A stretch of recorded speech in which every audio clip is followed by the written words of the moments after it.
తమని తాము నిరూపించుకునేందుకు కుర్రాళ్లకు ఇదే సరైన సమయమని team india head coach Gautam Gambhir అన్నాడు. ఇంగ్లాండ్తో 5 టెస్టుల సిరీస్ నేపథ్యంలో టీమిండియా యువ ఆటగాళ్లను ఉద్దేశించి గంభీర్ కీలక వ్యాఖ్యలు చేశాడు. విరాట్ కోహ్లీ, రోహిత్ శర్మ, రవిచంద్రన్ అశ్విన్ వంటి సీనియర్ ఆటగాళ్లు లేరని, వారి గైర్హాజరులో సత్తా చాటేందుకు ఇదే సరైన అవకాశంగా భావించాలని కుర్రాళ్లకు సూచించాడు.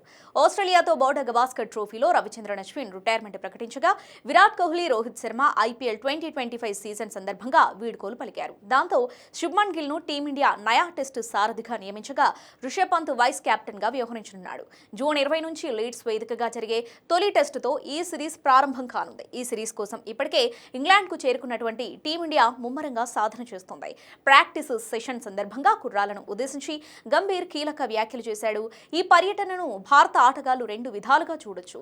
అత్యంత అనుభవజ్ఞులైన ముగ్గురు ఆటగాళ్లు లేకుండా ఆడుతూ ఉండటం ఒకటి, దేశం కోసం ప్రత్యేకంగా ఏదైనా చేయడానికి లభించిన అద్భుతమైన అవకాశంగా చూడడం రెండోది. ప్రస్తుత జట్టులో సత్తా చాటాలన్న కసి, ఏదైనా సాధించాలన్న నిబద్ధత చూస్తున్నా, కొన్ని త్యాగాలు చేస్తే, సౌకర్యం నుంచి బయటకొస్తే, ప్రతిరోజు కాకుండా ప్రతి సెషన్, ప్రతి గంట, ప్రతి బంతితో పోరాడితే ఈ పర్యటనను చిరస్మరణీయ పర్యటనగా మార్చుకోవచ్చని భావిస్తున్నా. దేశం కోసం ఆడటం కంటే పెద్ద గౌరవం మరొకటి లేదు. అందుకోసం ప్రతి ట్రైనింగ్ సెషన్ ఉపయోగించుకుందాం. దానికి అనుగుణంగా శిక్షణ పొందుదాం. బౌలర్లైనా బ్యాటర్లైనా ఒత్తిడిలో ఎలా ఆడబోతున్నామో ఇక్కడే తెలుసుకోవడానికి ప్రయత్నిద్దాం. ప్రతి బంతిని ఒక ఉద్దేశంతో ఆడదామని గంభీర్ కుర్రాలను ఉద్దేశించి వ్యాఖ్యానించాడు.